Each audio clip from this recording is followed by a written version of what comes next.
I'd like to welcome our audience from around the world. We know we have people registered from all over to this conversation tonight. My name is Kevin Friedman, and I'm a co-founder here at Cojourneo.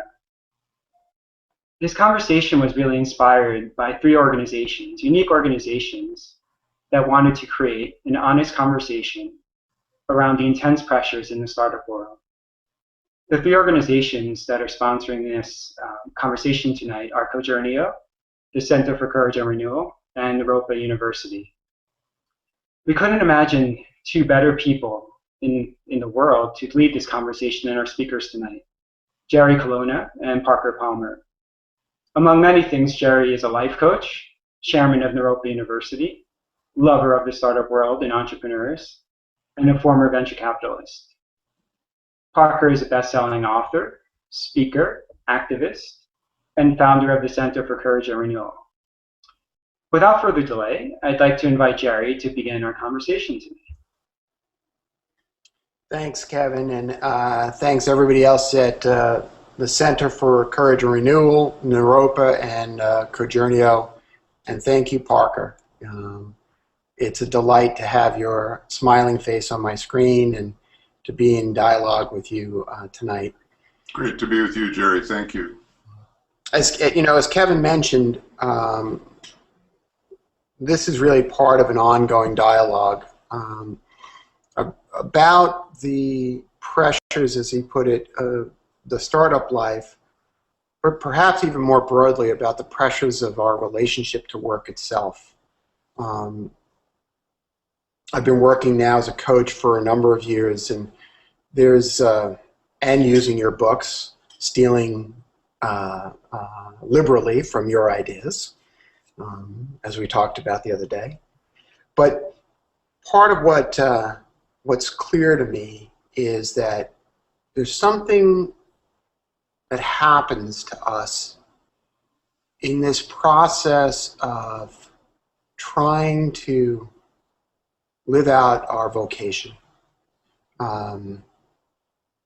It's in some ways it's easy to be dismissive of work that we consider politically incorrect, or we consider somehow, bad for society in some way. But there's something that happens in that process when we step into work that holds the promise of such purpose and meaning for us. And I'm wondering if you could speak to what is it that it happens to us? Why does it create such a challenge for us existentially in those environments? Well, that's a question that I'd love to walk around with you, Jerry, and later with other folks in our audience. It's clearly a very important question, and it's equally clear to me that I've never had the full answer to it.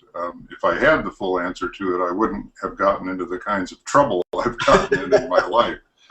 And that includes, as you know from my writing and speaking, 3 episodes of clinical depression as an adult, which in my case were, I think, largely situational rather than strictly genetic or biochemical. And there is a continuum of types of depression, of course. I think it's a topic we have to talk about with some care and some discernment. But mine were situational, and parts of that situation had to do with the work I was doing. I guess one thing that's clear to me about myself is that I have tried for a long time now. I'm 74, and certainly ever since I was in my early 20s, I have tried to invest myself in work that I regarded as very important, around values that are deep in me and visions that I hold dear. And I think when you do that, you have a tendency to jump into the deep end of the pool time and time and time again, and maybe not recognize that you're not yet a fully qualified swimmer, or there isn't a lifeguard at the pool, or there isn't a rope to pull you out. Thomas Merton has a wonderful quote that I reread from time to time about how idealists who want to change the world get engaged with what he calls the violence of overactivity. And I do think that we who have high-minded visions, and I mean that in the best sense of that phrase, and who invest an enormous amount of energy in pursuing those visions, can do violence to ourselves if we're not awfully watchful and awfully careful about it. I think I've become more watchful as I've become older, but certainly as a young person, I burned myself out time and time again, over investing myself in things I cared about. And I want to turn the question back to you, but I want to say a brief word about burnout. In my own life, at least, I came to the conclusion that a fair amount of my burnout was not about trying to give too much. It was about trying to give things that I didn't really have to give. It involved me living by what I had came to think of as a high artificial ethic about what I ought to be doing in the world, rather than an ethic that grew up from my natural giftedness and my place in the ecosystem of my own life, where I could give what grew in me. And when you give what grows, then that crop replenishes itself. You don't end up in that depletion of having too little to live on, psychologically, spiritually, etc.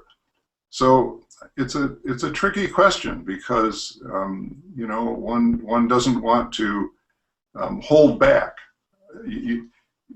If you're going to be in the world with the fullness of your heart, it's hard to hold back, and yet there's some kind of way of holding yourself that is a hedge against this violence to self, which often results in violence to others as well. I mean, I think that's another layer of this problem that we need to look at. If we're doing violence to ourselves, we're almost inevitably doing violence to others, to people close to us, among our friends and family, to people who perhaps work with us or for us, and in some cases to the larger world of people who consume whatever it is that we're creating.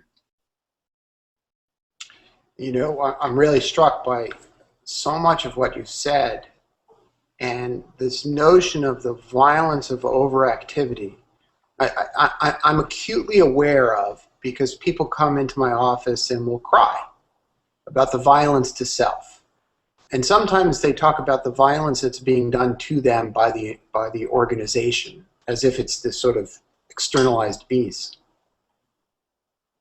But the notion of violence of overactivity is powerful.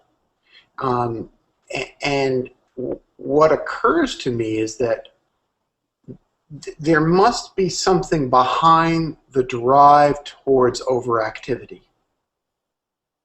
And I suspect it's fear. Yeah, I think that's right. I think fear is an enormous enemy of the good life and of good work. And perhaps and these are probes into what I think is a pretty significant mystery here, perhaps the fear is that I'm nothing if I'm not doing. This is an easy thing to say, it's a hard thing to follow, but we are human beings before we are human doings. and it's so easy to lose track of that. Mm. By that I simply mean that every one of us is precious and valuable, quite apart from whatever it is we do or achieve or accomplish in the world. Mm. But for a lot of us who move in the kinds of worlds that you and I move in, that's a very hard fact to embrace. We have attached so much of our personal worth and value to our doing. You know, I years ago had a friend, a woman who as a single mother, was raising a child with a severe mental disability. So this girl who was her daughter would never grow beyond a mental age of maybe 7 or 8 or 9. And I knew this woman when her daughter was in her late teens and early 20s, knew her fairly well. And what always impressed me about being around her was that she loved her daughter for the being in that human being.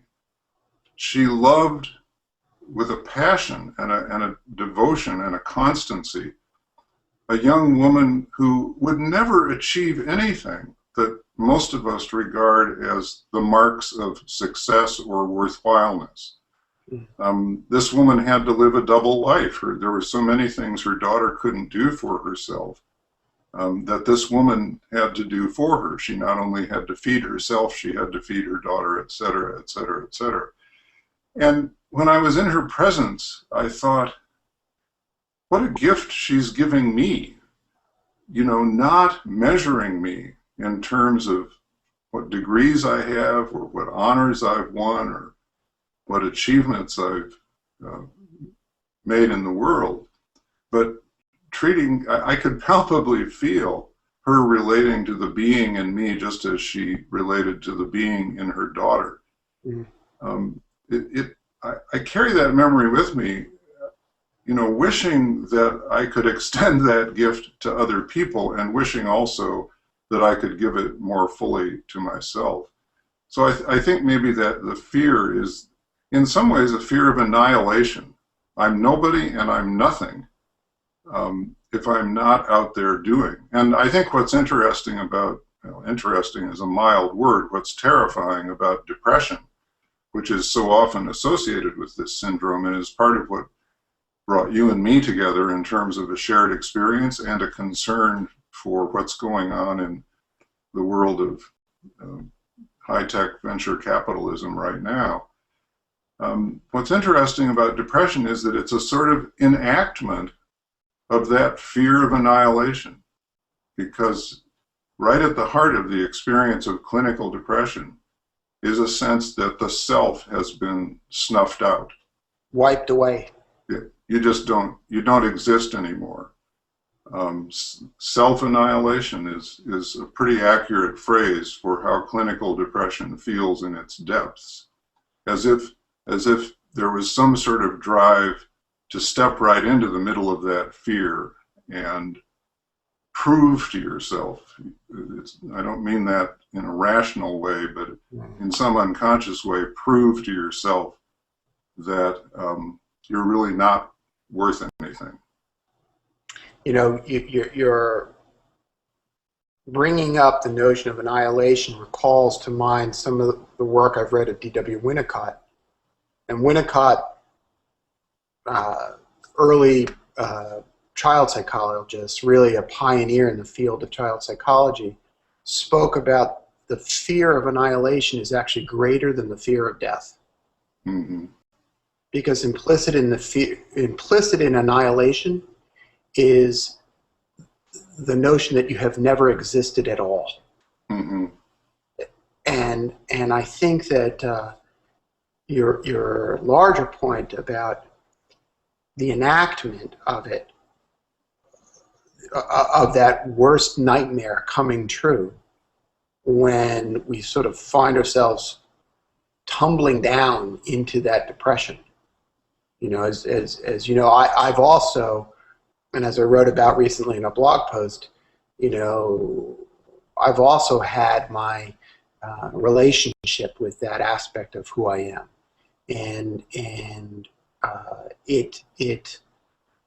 I think that there's a thread or a line can be drawn between Merton's concept of the violence of overactivity, the fear of non-activity, right? The fear of not doing, the fear of annihilation, and then the consequence of that depression. Yeah. Yeah, I agree. You know, I've sometimes said, I found myself saying a few years ago when someone was interviewing me about depression, sort of what's it like, I found myself saying, well, you're lost in the dark. And then I stopped and corrected myself. I said, no, that's not right. You're not lost in the dark. You've become the dark, which is a different thing and a deeper state of being. You know, I do want to say that that on my own spiritual journey, and I'll dare to use the S word in this high-tech context, and very quickly say that spirituality for me has a pretty simple meaning.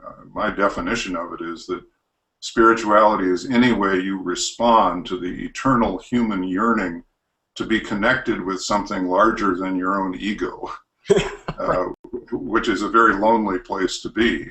And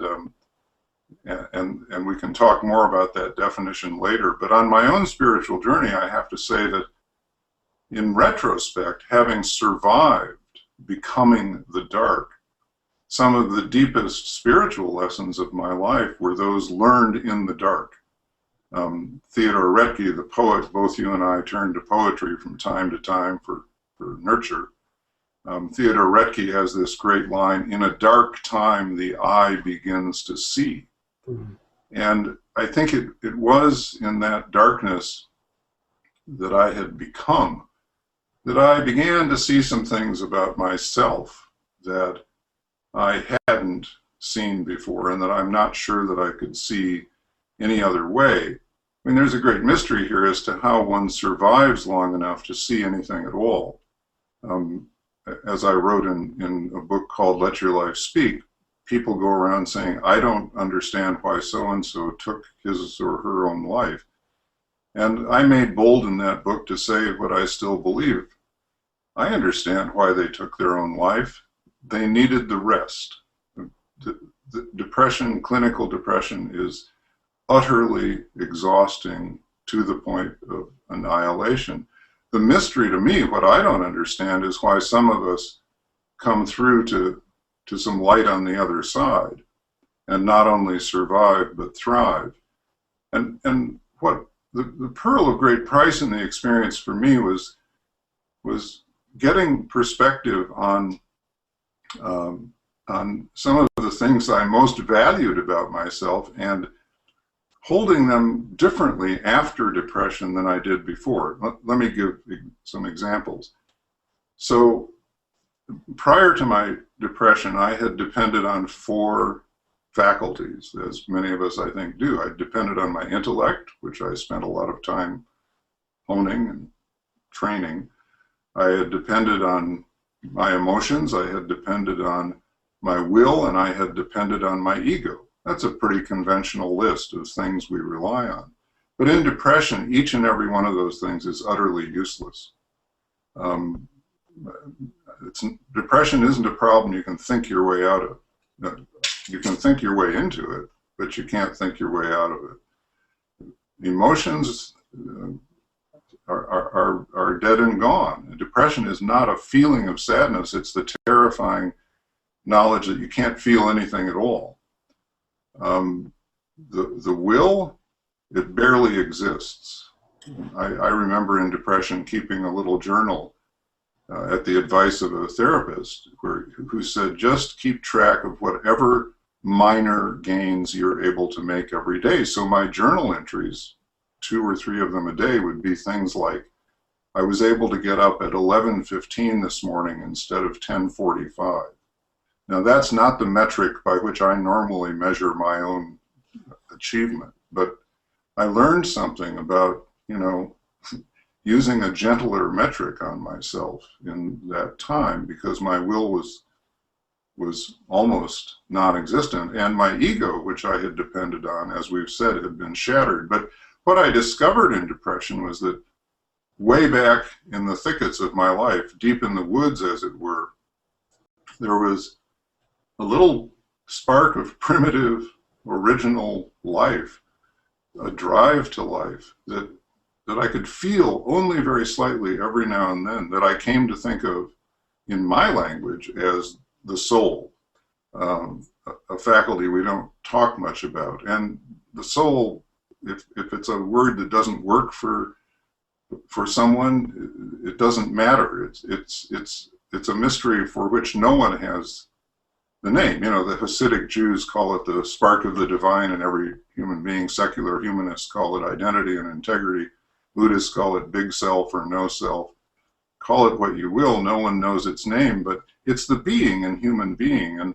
And I think I learned in depression to honor that part of myself and to hold these other faculties, which I still use and depend upon, intellect, emotions, will, ego, to hold them more modestly, to hold them less as the main tools with which I wanted to whack away at the world, and to hold the intention of being in the world in a more soulful way, a more authentic way, a way more truthful to my own, not only potentials, but my own limitations.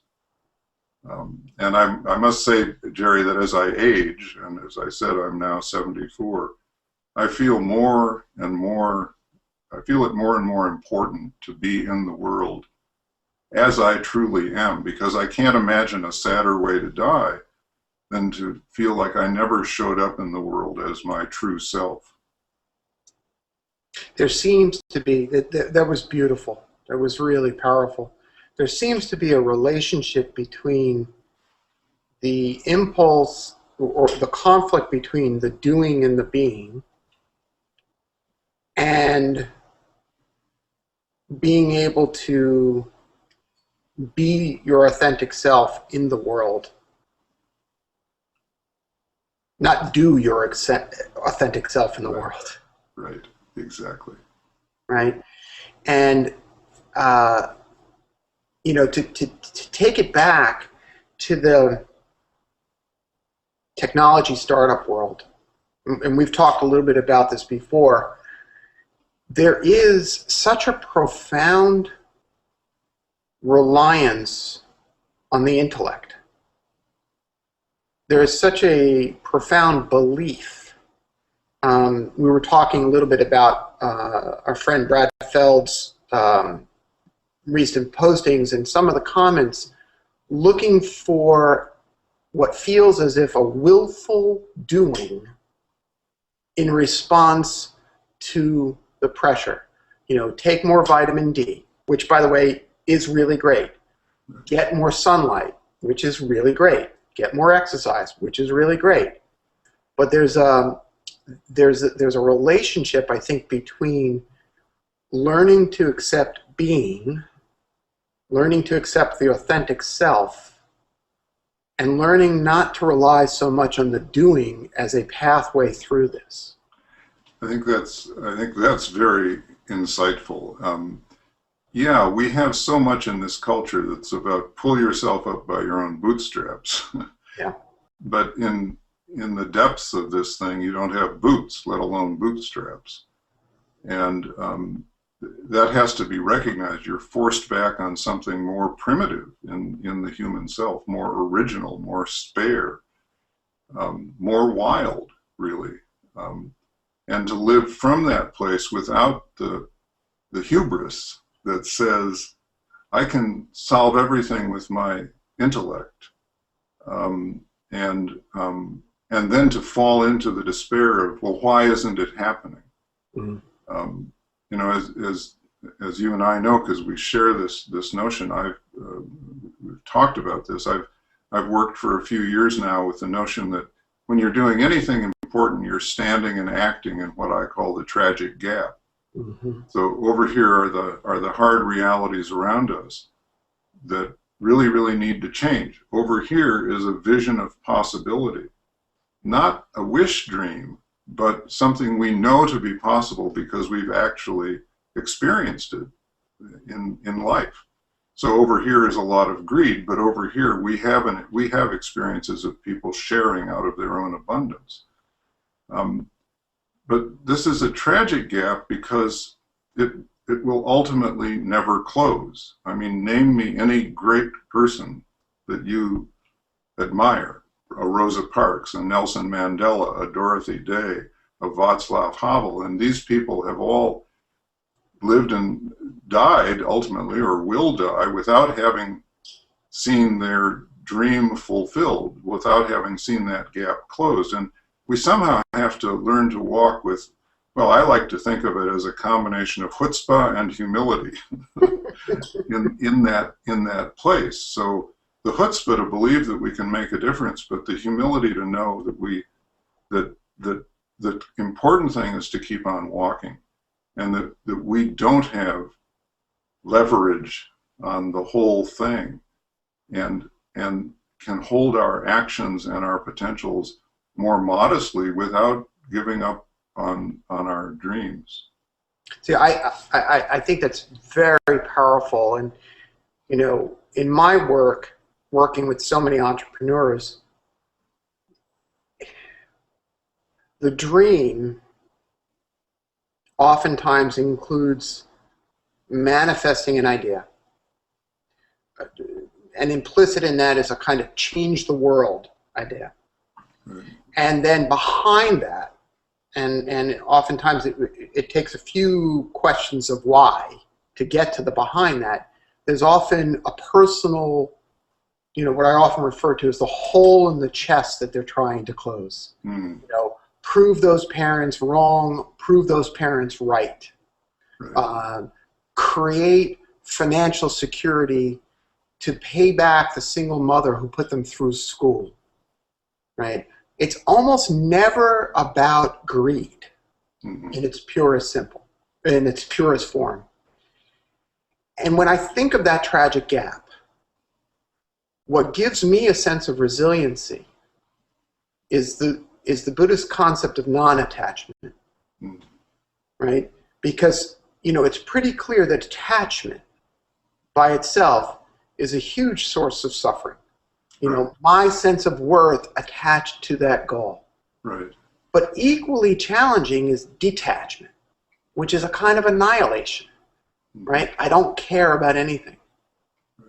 But when I think about your tragic gap, I think that the tool to stand in that is to simultaneously hold on to the goal, but not invest your sense of self and with self-worth in the attainment of that goal. Yeah, right. And part of that isn't part of the answer here community. It's realizing that I can't do this all by myself. I need to be hand in hand with other people.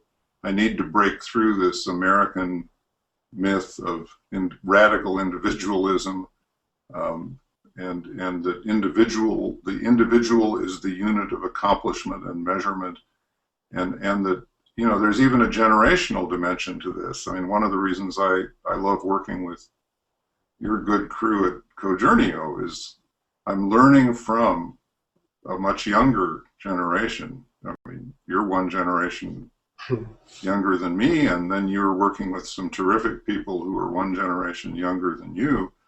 And the kind of community that comes out of intergenerational work, where you can have a sense that, yeah, I haven't accomplished everything I wanted to accomplish, but I can pass the torch while at the same time learning from the experience of the rising generation who can see a horizon that I can no longer see.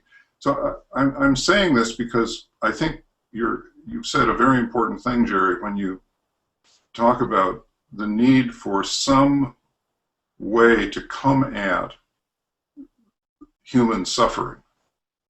One of my little axioms in the last decade or so is that violence is what happens when we don't know what else to do with our suffering.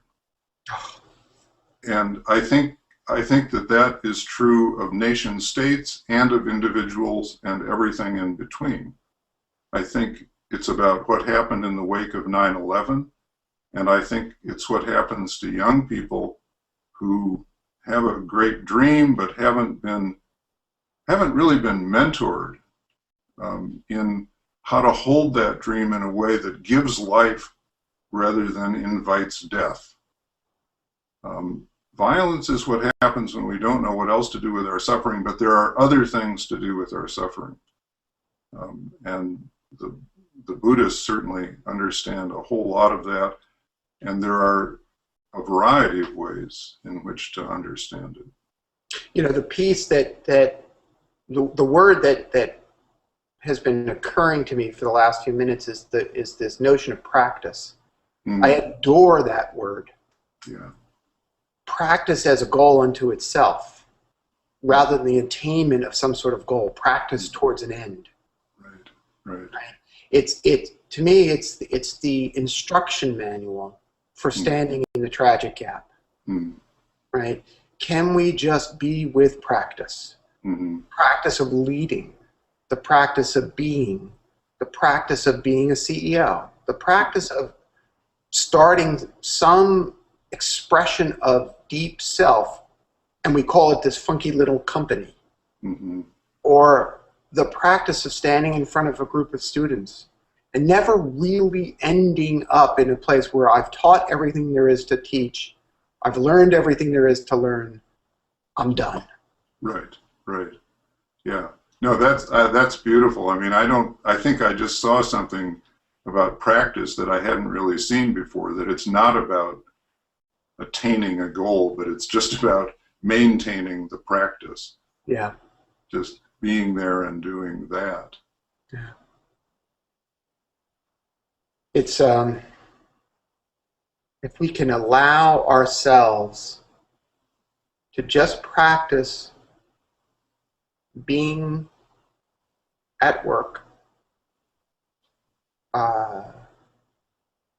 cognizant of both sides of the tragic gap, we might be able to create a kind of resiliency to the violence that too often occurs in that work environment. Yeah, absolutely. I won't belabor the whole story here. My field, as you know, has been more involved with social action of various sorts, movements and so forth, than with high tech. I was born a half century too early for the exciting world that you and your friends live and work in, but although I'm loving learning more about it as at this very moment. But in my world of social movements and social action, I had the great privilege a couple of years ago of going on the annual civil rights pilgrimage led by Representative John Lewis, who led the march again across the Edmund Pettus Bridge on the 46th anniversary of Bloody Sunday, with several hundred, maybe 1,000 of us in his wake.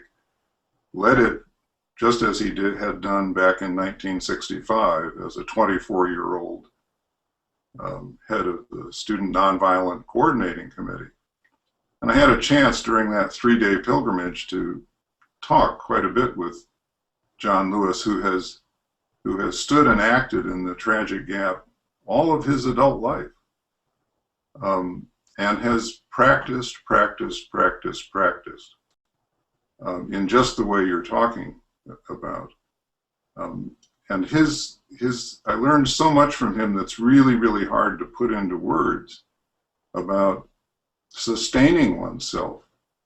And somehow the sustenance has to do with his way of answering that spirituality question, his way of responding to the eternal human yearning to be connected with something larger than my own ego.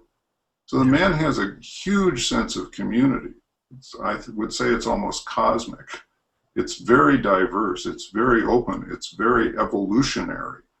It has great confidence in the essential goodness of the human heart, despite a million pieces of evidence to the contrary that he's personally encountered in his career.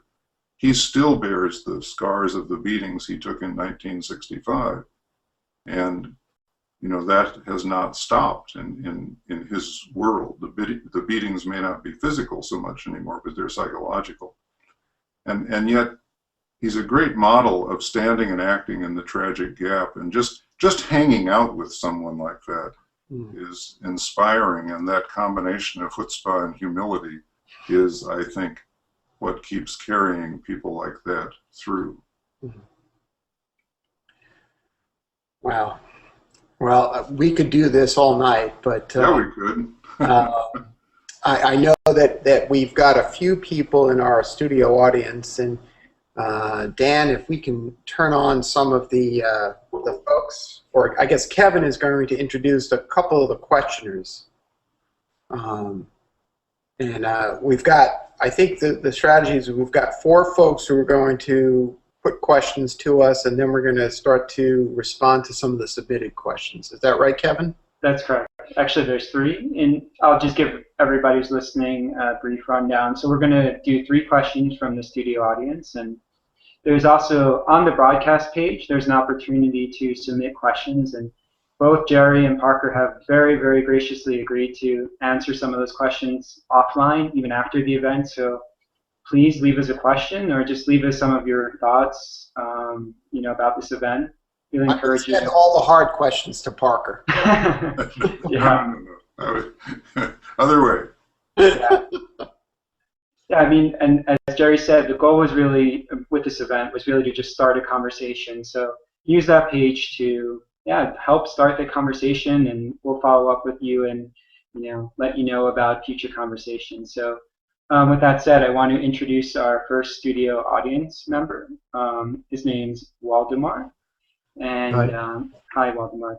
Thanks for joining us. So I'd like, maybe you could start with just your name and where you're joining us from, and share your question with Jerry and Parker.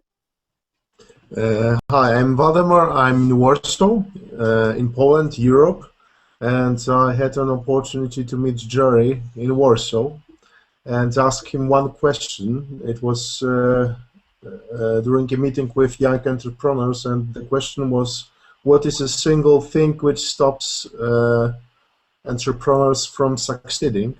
And the answer from Jerry was a fear of failure. And it's true. It's true. And my question is, which is in relation to your discussion, how to merge being an entrepreneur, investor, shareholder, co-founder, friend, father, and husband, and myself, and all of that at the same time, and how to be one person without losing myself, yes? And because I find it very challenging, yes. Shall I take that one, Parker? Please. I'd love to hear what you have to say about that. Maybe share a thought after you do. First of all, thank you for joining us. I know it's late there, and it's really good to see you again. And now I remember our little back and forth back in Warsaw. How are the kids? They're okay? Yes, they sleep right now. Just like my wife as well.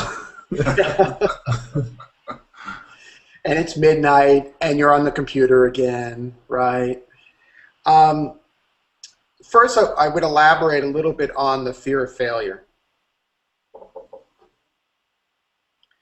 I think that part of the dialogue, or part of the opportunity that's available to you, is to really question what success means. And I don't mean to be flip about this. I know that if you raise money, or even if you raise money from friends and family, or if you sacrifice, you don't take a salary for a year or 2 years, there's so much pressure. So I don't mean to make light of that when I say you can redefine what success is. But if you borrow this concept that Parker and I were just talking about of practice, and you say, and you apply that notion of practice to the startup itself, and you find a way to pay the bills, because again, I don't mean to make light of that pressure, then the definition of success starts to change. And when you change the definition of success, you take the fangs away from the monster of fear, or the monster of failure. You know, my first job out of college was working for a publishing company. I was a reporter. And the husband and wife team who founded the company, CMP Media, they had failed 3 times before they had founded this company. And they founded this company in their late 40s. And they put everything that they had into the company. And eventually they sold the company for $900 million. Now, that's not everybody's startup story. But if you can hold with that non-attachment, focus and intention around success, around achieving certain goals, you may give yourself a little bit of a break from that implicit violence that Parker and I were talking about, driven by that fear of failure. Did that address your question? Because I know there was a second part about the multiple. Yes, yes, yes. It was about playing different roles because, when I succeed as an entrepreneur, I still can fail as a father. Yes, and vice versa. And this is the challenge, and this is what caused me sometimes to get, let's say, depressed, because obviously when I succeed at workplace, I can fail as a father. Yes, and then when I look at my young daughters, and I see that I don't spend enough time with them, I feel I failed. But one lesson is that when I simply failed in all of those areas, and I was still accepted as a human being by my wife, by my co-founders, then it was simply incredible experience. Yes, it was the point when I simply realized, I saw a kind of a light. Yes, that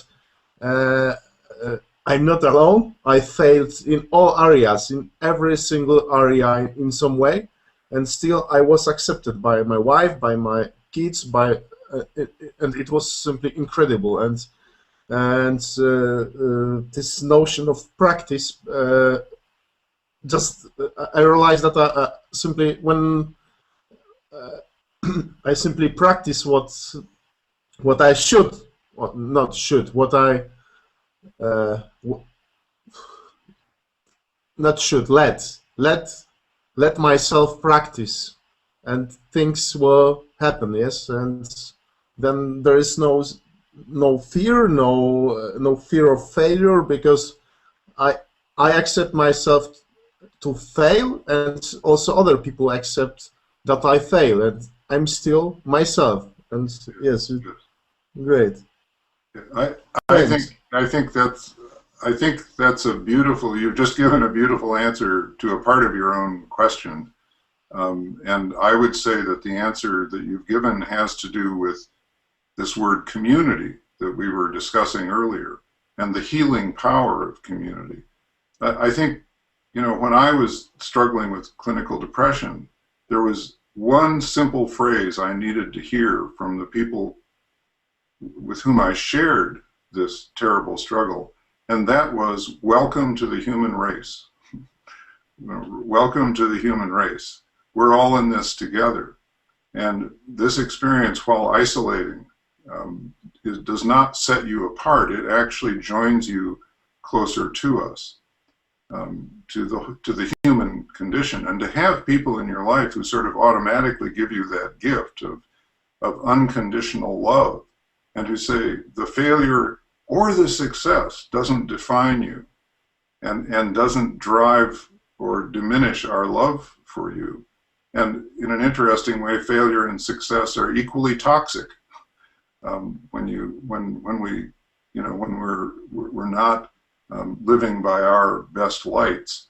So I think you've given a beautiful answer to your own second part of your own question, and I just wanted to elaborate it a little.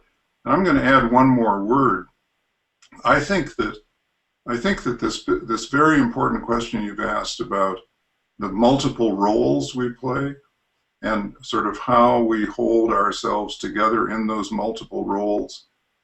Here again, it's easier said than done, but the answer that comes to me is, I have to learn to be the same person in each and every one of those roles. And so often we're taught to play roles differently. So I'm supposed to be a different person when I'm in a foundation office trying to raise money for the nonprofit that I established, the Center for Courage and Renewal, than when I'm with my wife or my granddaughter who's visiting with us right now, or or with my friends, or when I'm up in front of an audience talking about one of my books. It's amazing to me how many people come to hear me give a talk, and when they come up afterwards, they say, you know why I came here? And I say, why? And they say, I came to see if you're the same guy in person as you are in your books. Because we're so accustomed in this society to people playing roles and segmenting their lives. So, while you know, different constituencies put different demands on us, and I'm not trying to minimize that, we do have control over whether we are the same person every place we show up. And to the extent we can do that, it seems to me we incrementally add to our own well-being and our own sense of wholeness in the world. I wanted to add one piece to that. A story popped into my mind. Several months ago, I had gone out to the movies with my youngest son, Michael. He's 15. And the movie triggered some very deep feelings within me, some really challenging feelings, quite unexpectedly. And after the movie, I broke down and I was crying. And for the parents in the audience, you know what it's like to be experiencing those deep emotions in front of your children, right? And I remember saying to myself, I can't do this in front of him. This, you know, it's not fair to him. And finally, he cut through that. And what he said to me was, Dad, it makes it easier to love you, knowing that you struggle. Right. That's beautiful. Welcome to the human race. Welcome to the human race. You know, my greatest fear was that he was going to love me less, when in fact what he was explicitly telling me is, I can love you more. Yeah. So it's okay. Now I know you have young kids, but it's okay to share with them the struggles, little by little as they get older. Because what you'll be modeling for them is showing up in a fullness of who you are. So thank you for that gorgeous question. Jerry, Thank you so much. thank you. Parker, thank you. Thank you. Thank you so much. I'm so glad, Jerry and Parker, you've agreed to this 4-hour hangout. That was a joke. Sorry. Well, we're going to have another studio audience present the question. Thank you for that. I'm amazed. So thank you. So Khalid, I think, will be joining us next. Hi, Khalid. You might just remember to unmute your microphone. Got it. Hi. Can you hear me okay? Yes. Yes. Great. So I'm calling from San Francisco, California. And my question, you talked about the being and the doing and how people think that they can do their way out of depression. And I work with a lot of entrepreneurs that come into my office and just say, tell me what to do. And as someone on the outside, inside their support structure, but not inside their depression or their struggle with them, I'm just curious about what people did for you and what you have seen as helpful in regards to how people in an entrepreneur and individual support structure can hold themselves in relation to depression. That's a wonderful question, Jerry. I want you to respond after I have a chance to do that too, because I know you have important things to say about that. You know, some of my most vivid memories of being in depression are memories of people who came to me trying to make me feel better, and what helped and what didn't. What didn't help, and I really want to start there because I think it's important to understand these things from the depressed person's point of view, and I'm sure you do understand, or people wouldn't be coming to you for this. But what didn't help were things like this: someone coming in and saying, Parker, it's such a beautiful day outside. Why don't you just pull up your shades, go out, get in the sun, and enjoy the flowers and the breeze and the warmth of the air? That was inherently depressing because in depression, you know intellectually it's a beautiful day outside, but you can't feel one atom of it in your own body, and that's terrifying.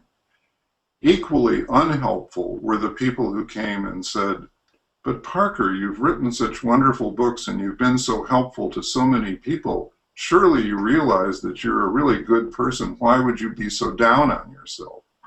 That's inherently depressing because the feeling it leaves you with is, well, a couple of layers of feeling. One is, I've just defrauded one more person who sees only my image, which is one of the things I now hate about myself, and who isn't looking at the real me. I haven't been seen, I haven't been heard, I haven't been understood. Equally problematic are the people who come and say, I know exactly how you feel. And I want to say, no, you don't. You can't possibly know how I feel. You're not inside my skin. The people who were helpful to me were people who created a very quiet space around me in which they would sometimes ask simple, honest, open questions. As simple a question as, how do you feel today? And give me lots of space and time to answer that. Safe space for the soul is the image I always have about the folks who were helpful. And I'll just return briefly to that image of the soul that I spoke about discovering in depression. I said it was way back in the woods. It was, in that sense, I began imaging it as a wild animal. And as I emerged from the depression, I thought, like a wild animal, my soul has two sides to it. One is that it's very resilient, very wily, very resourceful. It knows how to survive in places where there's very little to eat, where the rest of me can't survive.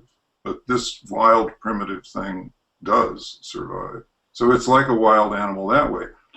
But also like a wild animal, it's very shy. And it runs away when someone comes crashing into the woods, screaming for it to come out.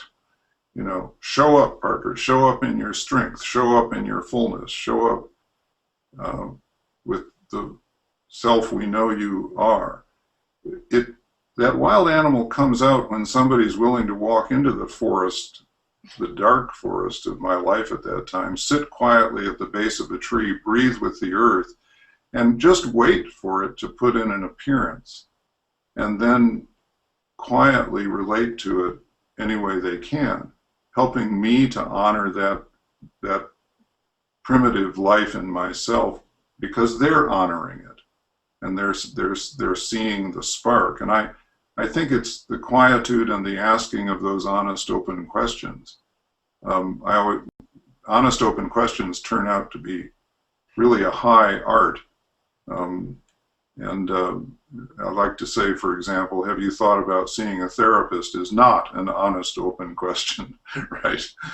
But I'll tell one more story. The person who was most helpful to me in that second journey with depression was a man maybe 10 years older than I, a very gentle, intuitive man, who, with my permission, came to my home every afternoon about 4 o'clock, sat me down in an armchair, removed my shoes and socks, and massaged my feet for about 20 minutes.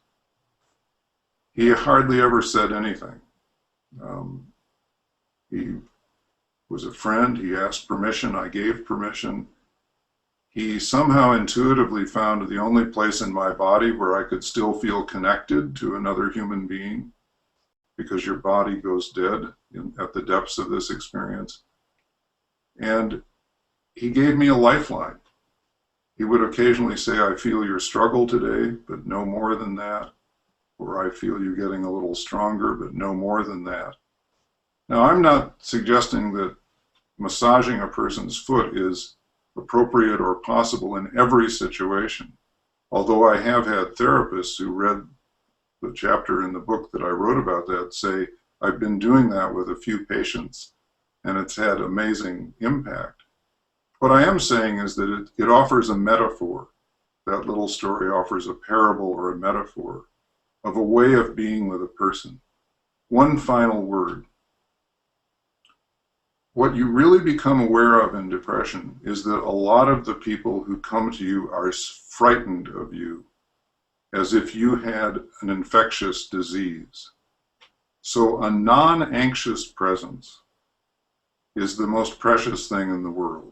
A person who's not scared to be with you, a person who's not frightened to be in whatever minimal kind of dialogue, including silent dialogue, you may find possible. So I hope those are helpful images. Beautiful and helpful images. Thank you. Thank you. You're doing important work. Thank you.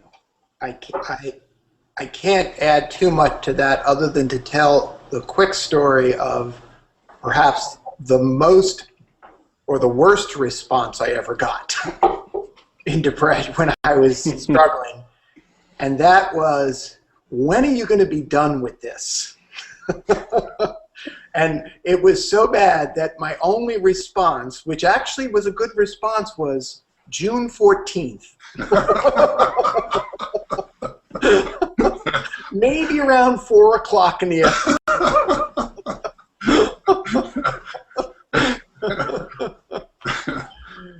That's great. You didn't specify a year, right? No. Thank you so much. Thank you. For joining us. Thank you. Okay. We have one final studio audience member, Antonio. Just a reminder to unmute your microphone. Yes, I think I already did. Okay. So, yeah, my name is Antonio Estrada. I'm joining you from Tacoma Park, Maryland. And, well, I'm happy for the opportunity to be here, you know, with Parker, with whom I read a couple of books that really have made an impact on me. And Jerry, I didn't have the pleasure to meet you before, but, you know, listening to your insights today has been fantastic. So I'm very impressed for that. So my question is that it seems to me that the modern society forgets about the importance of living and being and focuses more on doing and having. So do you see a change in that trend, in that pattern? Jerry, would you like to start off with that one? Well, I don't know how strong an evidence this is, but we had, what, 300 people sign up for this? Over, yeah. Yeah, that's kind of interesting. Mm-hmm. I don't know, you know, I think people grapple with, are we at the beginning of a terrible age or at the beginning of a fantastic new age? I'm not so sure. Either way. I take comfort in 300 people willing to spend an hour and a half together talking about what is really god-awful subject. And laughing and being with each other. I just take comfort in, you know, one of the most precious things to my mind about the Buddhist wisdom tradition is the notion of sangha, of community. And Parker's written so eloquently about circles of trust and clearance committees and being with each other. That gives me hope. Yeah, it gives me hope too. I'm seeing on my monitor here two of your colleagues, Kevin and Dan, who were with us this last weekend in Lake Geneva, Wisconsin at a Circle of Trust retreat sponsored by the little nonprofit that I founded with some friends a few years ago, well, 18 or 20 years ago, the Center for Courage and Renewal. Over the last decade, we've involved something like 50,000 people in these circles of trust, long-term circles of trust, where what I experience in response to Antonio's question is a whole lot of people who don't want to have stuff. They want to have the abundance that comes from honest human encounters and gracious and healing human relationships. They want to have the sense of abundance that comes from that message, welcome to the human race. They want to have, and I know I've heard you talk about it this way, Jerry, and I agree with this completely. There's some kind of magic involved when a group of people who all have the same problem, none of whom has the answer to the problem, and any kind of answer that you could write down as a prescription for how to solve the problem. They come together to explore the problem, and somehow the coming together is the answer, even though there is no technical prescription to be written. I also think, you know, Antonio, and I think you must have in some way been holding this larger frame.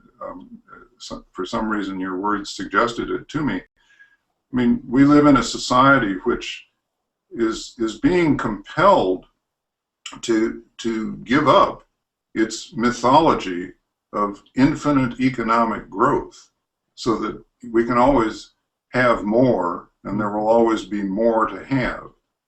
And my own experience of living in I lived in an intentional community where we did a lot of material sharing for 11 years of my life. You know, my own experience is that when everybody doesn't have a lawnmower and a washing machine and, you know, the private holdings that characterize our modern society, there's a sense of abundance in community, in people sharing things and sharing tasks and sharing the work to get those tasks accomplished and the vision that draws us all forward. There's a sense of abundance in that can never be replaced by private possession. And while I don't think it's a majority thing in our society, I do agree with Jerry that we're at some kind of tipping point, one way or the other. I don't have a clear picture of what the outcome is going to be. I know what side I'll be working toward until the day I die. Somebody asked me the other day, I just wrote a book about politics, you know, healing the heart of democracy. How can you be hopeful, they said, in a time like this? And I said, oh, that's easy. Hope keeps me employed. So I will always be on that side of the equation. And I think, again, I'll go back to Jerry's response to say the fact that you and 300 or 400 other people would come out for a thing like this, where hope is sort of the coin of the realm in the face of a lot of dark and difficult realities. To me, that's a very promising sign. Social change doesn't have to, it usually isn't historically based on 51% of the people wanting to go in a new direction. It's usually based on the John Lewises and a minority of fellow travelers working devotedly toward a goal that is simply too noble to fail. Maybe we ought to get rid of too big to fail and make it too noble to fail. Yeah. Yeah, it makes total sense. Thank you both for your answer, and definitely it's comforting to know that we are here, you know, sharing the being instead of the doing. No? Thank you, and say hi to Tacoma Park for me. I used to live there. Oh, really? Wow. Great, I will. Thank you, Antonio. Thank you. Thank you, Antonio. So Parker, Jerry, thank you so much. We're going to, I'll read to you a few questions from that have been submitted, if that's okay with you. And just a reminder to everybody that they can continue to submit questions even after the broadcast is over, and Jerry and Parker will do their best to answer as many as they can. So I'll just say Quaker midnight is 10 p.m. So. Sorry. You're such a late night dude. I go to sleep at 9. That's part of the being, I guess. Well, we've talked a lot already about the importance of community and having an open and honest dialogue with other people. And so I think this question kind of gets to that, and I'll read it now. It says, if people don't understand your vocation and lifestyle, for example, because you're an avant-garde artist, how do you go about finding that support network that is so critical to your survival? I'll just answer briefly, and I think it's a very important question. I'm really glad it got asked, and I think the answer that comes quickly to me is you go after it with a high degree of intentionality. It's not out there waiting for you to join. You have to create it, and you have to find like-minded people and raise up a flag, as it were, to say, I'm here, here are my questions, here's the vision I'm holding for my own life. Is there anybody who will join me in that?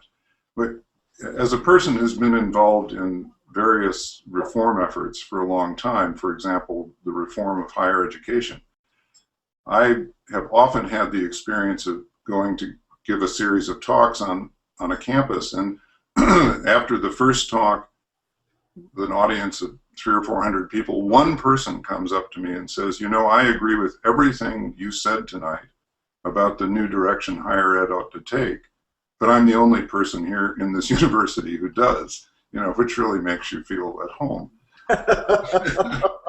But I learned that after the second lecture, 2 or 3 people come up to me independently of one another and say the same thing. And after the third lecture, it's 4 or 5 people coming up to me independently saying the same thing. And I learned eventually that my job was not just to give the talks, but to get those people together in base communities, communities of support for the kind of change that can't be affected by individuals, but can only be affected by collective action among people who support each other. Another quick story. I know a very remarkable leader, a woman who took on the job of heading up a very challenging, complicated institution, retired 14 years later having done a magnificent job of it. And I asked her, what's your secret? How did you manage not only to survive, but thrive and help the institution thrive as well? She said, before I took this job on, I called 3 or 4 friends who had known me for a long time before I became president of X, and who would still be my friends long after I stopped being president of X. And I asked those people to form a support group for me and to meet with me every other week to remind me who I am when I'm not being president of X. In other words, to keep me grounded in my own authenticity and integrity. And I think that kind of intentional community, don't think it has to be large in numbers, but I think it has to be high in intentionality around helping a person hold his or her authenticity, is as important in the avant-garde art world as it is in being the innovative leader of a traditional institution. I think that was beautiful. I would add, when I heard the question, I thought that there was an implication behind the question. And if there's not, then I apologize, and my ego's going to go wild with this. I think that I've seen the reverse happen when I've worked with coaches who believe that they can't be there for somebody unless they have direct cognition of the experience of the other. And that sometimes we feel like we can't get support from other people unless they precisely have experienced what we've experienced. So entrepreneurs can only get mentoring or peer support from other entrepreneurs. But as Parker has said a number of times tonight, welcome to the human race. There is something universal about all of the questions that we have played with tonight, all of the experiences that we have played with. And I think that when we encounter someone whose experience is different, an avant-garde artist, there is something that we can still connect to. And that is the empathetic experience of being alone, being misunderstood, being unappreciated, the fear of annihilation. You can always connect with someone about those human experiences. That's the gift of our humanity. Yeah, well said. Well said. I remember, well, the context was a Quaker meeting where people stand and speak out of the silence.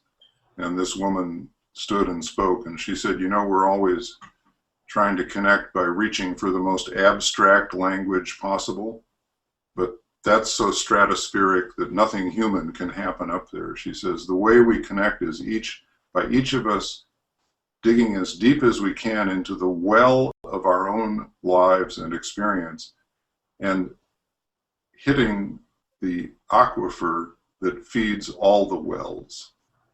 And I've always loved that, as the more you go down and into human experience, the more universality you find, just as you said, Jerry. I think that's deeply true. Kevin? Thank you. Thank you. So I'm going to read the next question. It's a little bit long, and I think speaks to the challenge of doing some of the things that we spoke about today in today's culture, whatever that might mean. So it says, I have a question for the two presenters. What encouragement do you have regarding staying true to your life's purpose and mission in a world that primarily responds to entertainment, sensual pleasure, and superficial technological connection? The work we spoke about is so necessary in this day, but so little appreciated. What has helped you to persevere when what you have to offer is greatly needed, but not very appreciated? This is too tough for me. I don't believe that. I seriously doubt that. I think you've just given one answer. A sense of humor is part of what the ability to laugh at yourself in certain critical moments. You know, I think for me there have been two things important. And in part, I'll repeat myself here, but I'm going to throw a new word in too. I think part of what every human being has to learn is solitude. The power, the healing power, the empowering quality of the solitary experience. So in my life, to this day, I take myself off every now and then on a silent, solitary retreat in order to re-immerse myself in the reality that there are significant parts of the life journey that you can only make by yourself.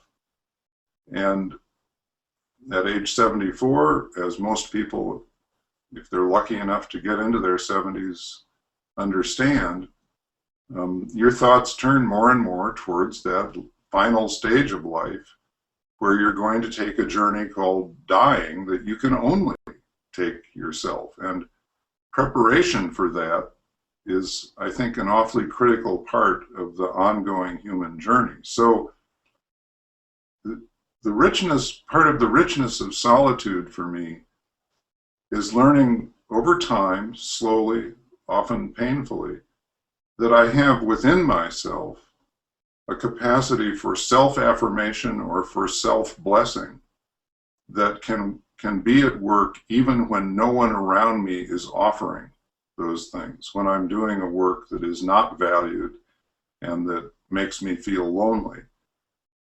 I think there's a way to transform loneliness into solitude, but it takes practice, as Jerry has been saying. And the other thing is, I have never failed to find community around even the most upstream things or cross-grained things that I've cared about. There's always someone out there who wants to join me in this and who's glad for the companionship, because they're, as Jerry has suggested, they're struggling with the same issue in their work, even though their work may not be the same as mine. Community, again, doesn't have to be a big deal. It can be those 3 or 4 people with whom you covenant on a regular basis for mutual support and encouragement. But that's an act that requires intentionality and requires reaching out of the silos we sometimes keep ourselves in, out of fear or inexperience or whatever. So I think it's a very important question, and I think it, you know, I went on Outward Bound when I was in my 40s. I got stuck in the middle of a rappel. I was frozen, paralyzed with fear, halfway down this 100-foot rock face. The instructor down below yelled up, "Is anything wrong, Parker?" And from somewhere deep inside of me came this squeaky little childlike voice saying, "I don't want to talk about it." And the instructor down below then said, "Well, it's time for you to learn the Outward Bound motto." And I thought, oh, Keen, I'm about to die, and she's going to teach me a motto. But the motto kind of changed my life. The motto was, if you can't get out of it, get into it. So I think part of feeling lonely is, okay, the loneliness is there. I've got to get into it and find something at its depths called solitude that's very different from the loneliness I feel on the surface. And then also to find those 3 or 4 people who can walk with me on this journey. You know, if I can add to that, my own experience, my own practice of solitude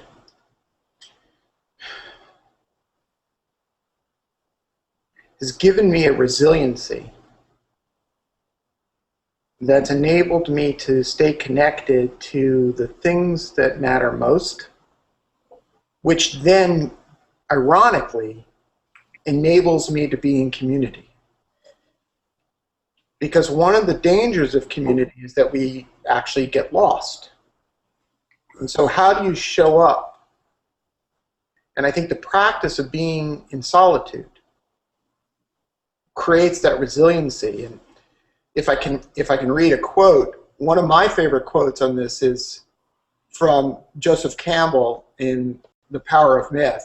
He writes, "You must have a room or a certain hour or so a day when you don't know what was in the newspapers that morning, or on your Twitter stream, or on your Facebook page. A place where you can simply experience and bring forth what you are and what you might be." Yeah. I think that if you can meet the world from that place, then the fact that they don't value the thing that you're bringing forth matters less. It still hurts, but I don't know that it is quite the annihilation that it can be otherwise. Mm-hmm. And just keep bringing it forth, because somewhere out there, there's someone who needs it and wants it, and it will thrive. Thank you. Would you guys be willing to take one more question? Or I want to respect your schedule, so okay. This is a kind of short question, so this will be the last one. I think so. Okay, great. Question is about relaxing. I guess a good note to end on. It says, how do you work confidently, stay focused, and concentrate without being overly tense and generally trying to stay relaxed? I ask this because after a recent necessary acupuncture appointment from a pinched nerve or nerves that I'm sure was directly related to stress on the job, I know I need to, quote, just relax, if only it were that easy.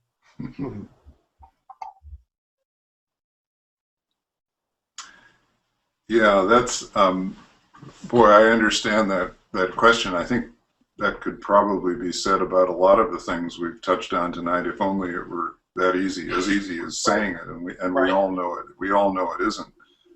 I can never remember whether it was Justice Brandeis or another great American mind who spoke some of my favorite words, but whoever it was, this person said, "For the simplicity that lies this side of complexity, I would not give a fig, but for the simplicity that lies the other side of complexity, I would give my life." And I think there is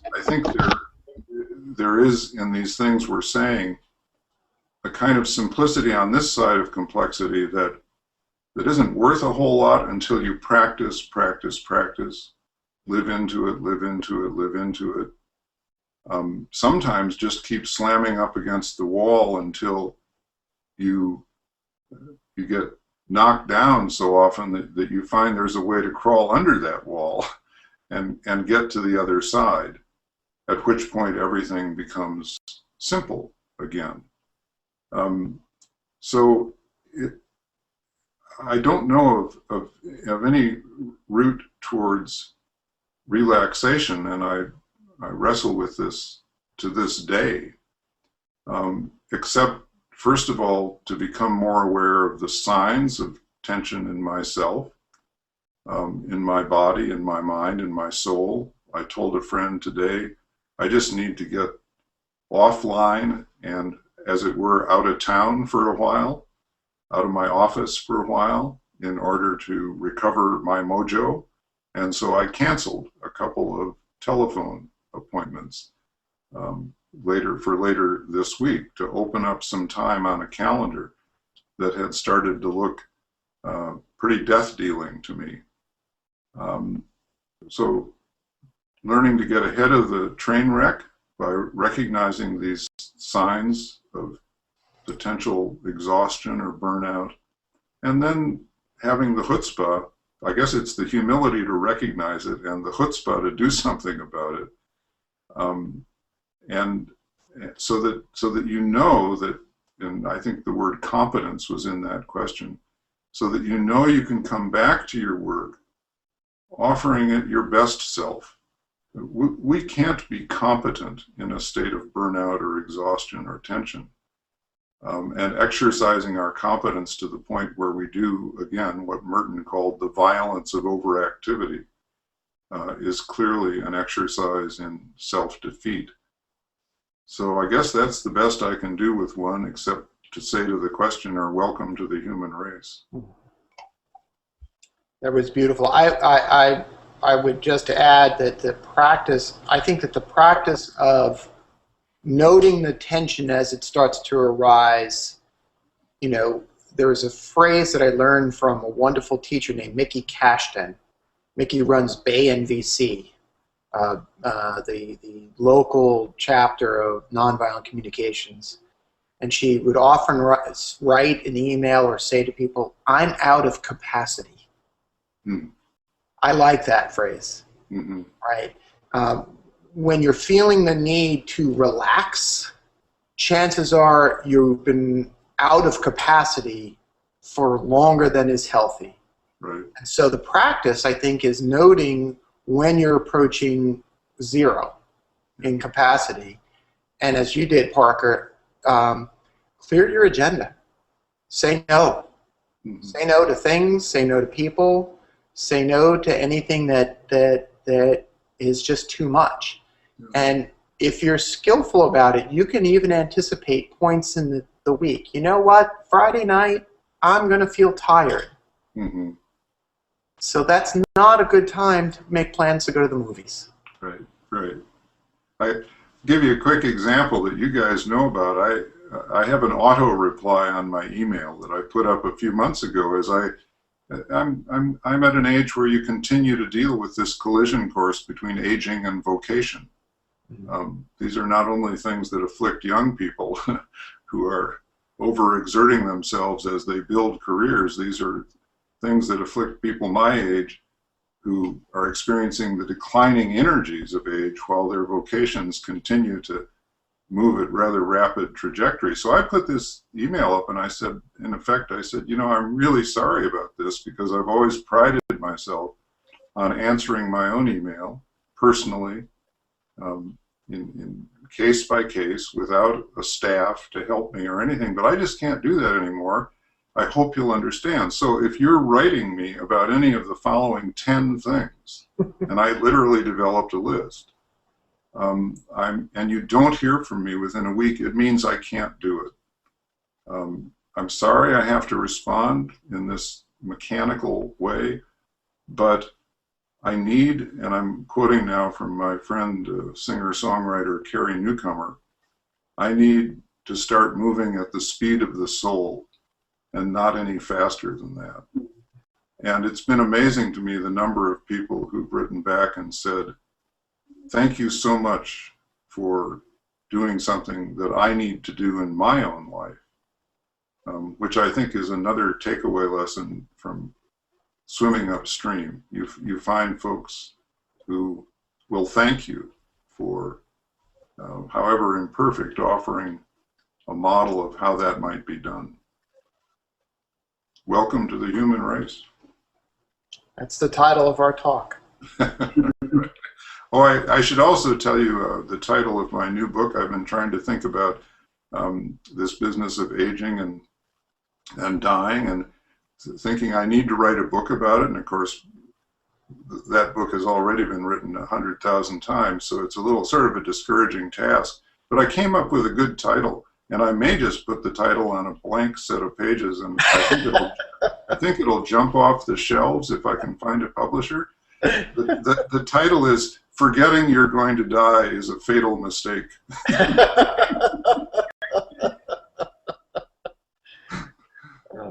That'll sell. Well, thank you. Yeah, thank you. Thank you, Jerry. Thank you, Parker. Do you have any closing words or? Yeah, I have something that I wanted to share. Just to everyone out there, I wanted to take note of the fact that the Center for Courage and Renewal is a not-for-profit, and I wanted to really encourage people to go ahead and make a donation. It's couragerenewal.org. We have the link. We have the link on the landing page too. Just saying. That's great. Parker has no idea that I'm about to do this, but I will match dollar for dollar any funds donated tonight up to $5,000. So if we do a good job, we can raise $10,000 for CCR and really pay back Parker for all that he has done for everyone tonight, but more important, all that he's done the last few years. Oh, thank you so much, Jerry. I had no idea that was going to happen. I'm deeply touched and grateful. Thank you. Before you spoke, I wanted to say a last word about this partnership with Cojourneo, which means so much to those of us at the Center for Courage and Renewal, and my personal partnership with you and with Kevin and Dan and other folks in this wonderful organization. I think you're opening up social media possibilities that are richer and deeper than anything I've ever seen before. And I'm just very grateful for these wonderful opportunities we have to work together. And we'll be at Naropa University on April 19th, is it? On stage together. Talking. That's right. We'll be repeating everything we said right down to the joke. Right. I'll wear the same shirt. we're both getting old and don't remember. Right. Yeah, just ask our wives, right? So April 19th, I think it's at 2 p.m. at Naropa on the Nalanda campus in beautiful Boulder. And if you're in the area, we welcome you to join us that night, and tell your friends. The best kind of work is the work you do with your friends, and that's what's going on here. Friendship and vocation, big, powerful intersection. So thank you so much. And thank you, Parker, and thank you, Kevin and Dan and Jay and the whole team at Cojourneo and everybody who turned out tonight. It was really a joy and a pleasure to be with you all tonight. I'll add just one thing. Parker will be doing a workshop actually on Cojourneo beginning on March 29th, and there's still time to register for that. So if some of what you heard tonight really sparks something in you, I think you'll be able to explore that deeper in the workshop. And I just want to really thank Jerry, Parker. What a gift you've given us today. It's really been amazing. Thank you so much for taking this time out of your really busy schedules to do this. You've really given a gift to everyone that's been listening, so thank you so much. And thanks to the folks who tossed in those great questions and comments that really moved us along. Great. Well, thank you everyone for joining us. And one final reminder to check out the landing page and continue to submit your questions and have a dialogue with us, and also look for that donation link that Jerry mentioned. And just thank you for joining us, and have a wonderful night. Good night.